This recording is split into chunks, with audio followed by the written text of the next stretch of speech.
taថ្ងៃនេះយើងដោះស្រាយលំហាត់គឺគ្រូលើកយកលំហាត់ប្រតិបត្តិដោះស្រាយសមីការ 3x បូក 5 កតា x បូក 2 ស្មើ 0 ចឹងបងប្អូនអានប្រធានលំហាត់ដោយខ្លួនឯងមានលំហាត់គឺចាប់ពីលេខ1ដល់លេខ8គឺអង្គទី2សមីការដែលអង្គទី2ស្មើ 0 ឥឡូវគ្រូដោះស្រាយយកតែម្ដងលំហាត់នេះគឺប្រើច្បាប់ផលគុណស្មើ 0 បើ a b ស្មើ 0 នោះឲ្យ a ស្មើ 0 ឬក៏ b ស្មើ 0 អញ្ចឹងគ្រូយកលំហាត់ទី1មកដោះស្រាយតែម្ដងគ្រូទាញរៀងកាត់បន្តិច 3x បូក 5 កតា x បូក 2 ស្មើ 0 3x បូក 5 ស្មើ 0 យើងអាចទាញថា 3x ស្មើ 0 ដក 5 ក៏បានដែរហើយយើងទាញតទៅទៀតទៅ 3x ស្មើដក 5 នាំឲ្យ x ស្មើដក 5 លើ 3 តែគ្រូទាញកាត់យកតែម្ដង 3x បូក 5 ស្មើ 0 នាំឲ្យ x ស្មើដក 5 លើ 3 កតាទី2គឺ x បូក 2 ស្មើ 0 នាំឲ្យ x ស្មើដក 2 អញ្ចឹងចម្លើយវាគឺ x ស្មើនឹងដក 5 លើ 3 និង x ស្មើដក 2 ចម្លើយមាន2ចំពោះលំហាត់បន្តលំហាត់លេខ2 y ដក 10 កតា y បូក 3 ស្មើ 0 យើងឲ្យកតាទី1ស្មើ 0 ទៅ y ដក 10 ស្មើ 0 នាំ y ស្មើ10 y បូក 3 ស្មើ 0 នាំឲ្យ y ស្មើដក 3 នេះចម្លើយវា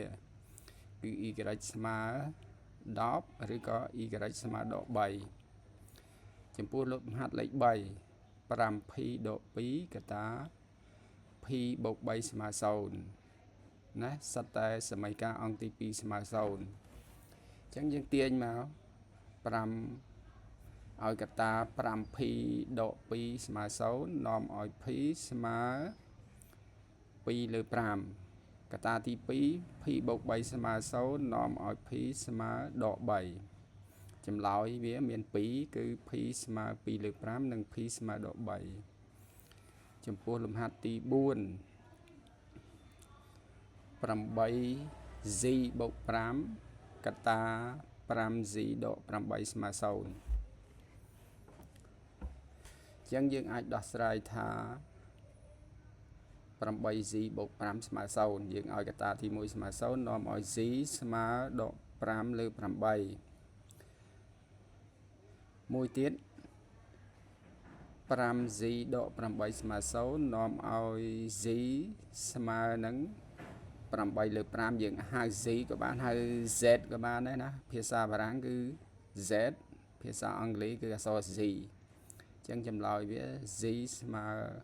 ដក 5 លើ 8 ឬក៏ z ស្មើនឹង 8 លើ 5 លំហាត់លេខ5 2q កតា q បូក 5 ស្មើ 0 យើងទាញ 2q ស្មើ 0 នាំឲ្យ q ស្មើ 0 នេះឲ្យ 2q នេះស្មើ 0 ហើយឲ្យអាហ្នឹងបានន័យថាឲ្យមេគុណ 2q នឹងស្មើ 0 នាំឲ្យ q ស្មើ 0 q បូក 5 ស្មើ 0 នាំឲ្យ q ស្មើដក 5 អញ្ចឹងចម្លើយយើងអាចទាញថា q ស្មើ 0 ឬក៏ q ស្មើដក 5 លំហាត់លេខ6 7x កតា 3x ដក 4 ស្មើ 0 អាហ្នឹងដូចស្តៀងខាងលើដែរគ្រាន់តែខុសតែអាញាត់ទេយើងឲ្យ 7x ស្មើ 0 នាំឲ្យ x ស្មើ 0 3x ដក 4 ស្មើ 0 នាំឲ្យ x ស្មើ 4 លើ 3 លំហាត់លេខ7 9m កតា 4 បូក 3m ស្មើ 0 ស្តៀងលំហាត់ខាងលើដែរយើងទាញរក 9m ស្មើ 0 នាំឲ្យ m ស្មើ 0 4 បូក 3m ស្មើ 0 នាំឲ្យ m ស្មើដក 4 លើ 3 អញ្ចឹងចម្លើយវាគឺ m ស្មើ 0 និង m ស្មើដក 4 លើ 3 លំហាត់ចុងក្រោយគឺ 1 បូក 2y កតា 1 ដក 2y ស្មើ 0 អញ្ចឹងយើងឲ្យកតានីមួយៗស្មើ 0 1 បូក 2y ស្មើ 0 នាំឲ្យ y ស្មើដក 1 លើ 2 អានេះយើងទាញទៅ